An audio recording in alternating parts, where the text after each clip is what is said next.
Hey folks, Phil here at Scaling Up 2023. I'm here with Jordan Solomon, one of the biggest sponsors, Ecostrat, of this event. And I want to start by asking you, Jordan, so Ecostrat has been a sponsor for as long as this event exists, 8 years. What keeps you coming?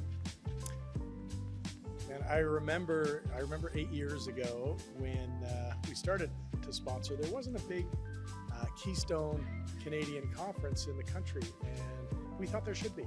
And Jeff came out with the conference, and it was small at the beginning, and it's grown every year, and it's become really an important way of catalyzing the Canadian bioeconomy in the country. So yeah, we've been very supportive, and we hope to continue. So what has changed in the Canadian bioeconomy over the last 8 years? I'm sure a lot. I mean, it sounds like a long time, almost a decade.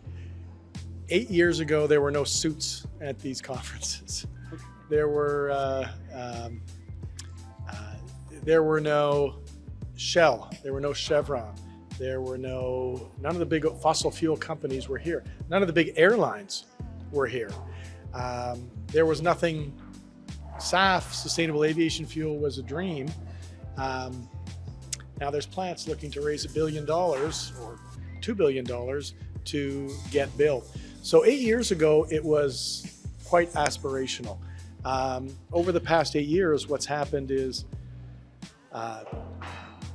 it's become a multi-trillion-dollar economy, every bit as large as the fossil fuel economy was 100 years ago, and scaling up at least 10 times as fast as it took the fossil fuel industry to scale up. So there's big challenges and some very big successes. And also government presence here. I think we have something like 5 different departments represented here today. Why is that important to have government at the table of these kind of conferences? Well, they're here to listen. They're here to listen to what industry needs, to understand how to best deploy the capital that they have to the levers that are going to make the biggest impact on the Canadian bioeconomy and on decarbonization and on the Canadian rural economy. And what role can they play in then supporting the bioeconomy? Well, they certainly have a regulatory role to play, and they have a funding and subsidy type of role to play.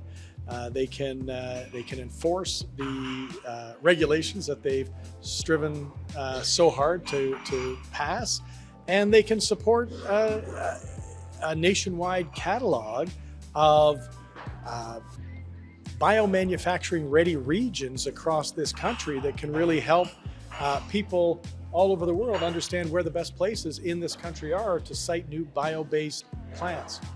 Very important, yeah. So now if we project ourselves 8 years into the future, so we're now in 2031 here at Scaling Up, but more broadly in the bioeconomy, what can you sort of help us picture? 8 years from now in the bioeconomy, jets will likely fly with 50% the fossil fuel that they use today.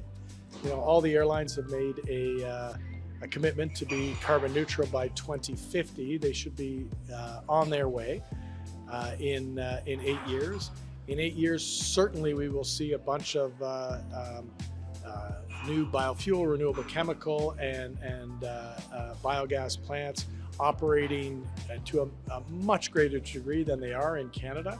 I think we'll see a revivification of our rural communities, right?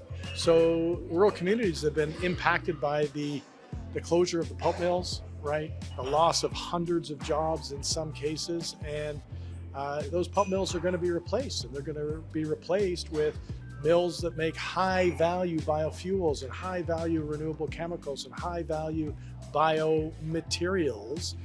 So we don't need to be hewers of wood and purveyors of water, right, like Canada's always been, but instead we can use our natural resources to make high-value products that support the clean energy transition. Yeah, I think that happens in the next. More value addition going up the value chain, I suppose. Yes. And you're going to be a part of this, of course. So I want to give you a chance maybe to give us your 30 seconds elevator pitch for what seems to me like your biggest project of the last few years, which is the BDO zone. So basically, what is it?